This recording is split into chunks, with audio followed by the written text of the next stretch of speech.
السلام علیکم ورحمۃ اللہ وبرکاتہ. الحمد للہ وحدہ والصلاة والسلام على من لا نبی بعدہ. اما بعد فقد قیل حب الوطن من الایمان. روش روش نغمائے طرب ہے، روش روش نغمائے طرب ہے، چمن چمن جشن رنگ و بو ہے، طیور شاخوں پہ ہے غزل خواہ، کلی کلی گنگنا رہی ہیں. 15 اگست کی رنگین بیانی، 15 اگست کی رنگین بیانی، ہر لفظ ہے گلدستائے گلزار معانی. ٹہرے ہوئے لہجے میں ہے گنگا کی روانی، ٹہرے ہوئے لہجے میں ہے گنگا کی روانی، الفاظ کی بندش میں ہے جمنا کی جوانی. محترم و معزز اساتذہ کرام اور میرے ہم مکتب ساتھیوں، آج کی اس یادگار دن میں میری تقریر کا عنوان ہے ہندوستان اور مسلمان. ہندوستان قومی یکجہتی و گنگا جمنی تہذیب کا علمبردار ہے. یہ ایسا چمن ہے جہاں امن و آشتی اور اتحاد ملی کے بے شمار پھول کھلتے ہیں.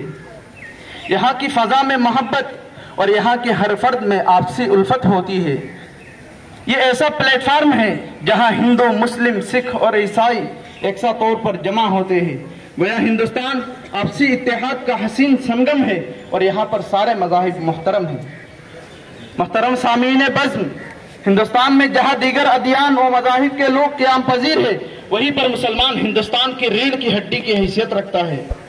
یہ حقیقت ہے کہ ہندوستان کی تقدیر کو مسلمانوں نے اپنے خون جگر سے سنوارا ہے. ہر ہندوستانی کو سر اٹھا کر جینے کا حق مسلمانوں نے دلایا ہے.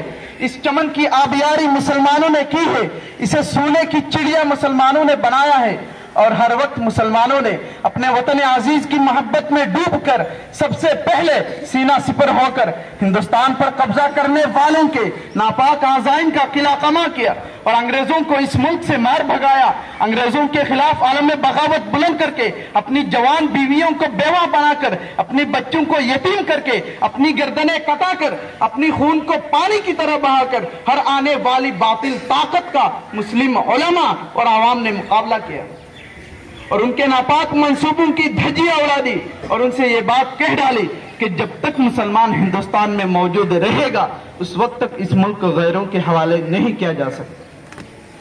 اس وطن کو ہم سے کوئی چھین نہیں سکتا.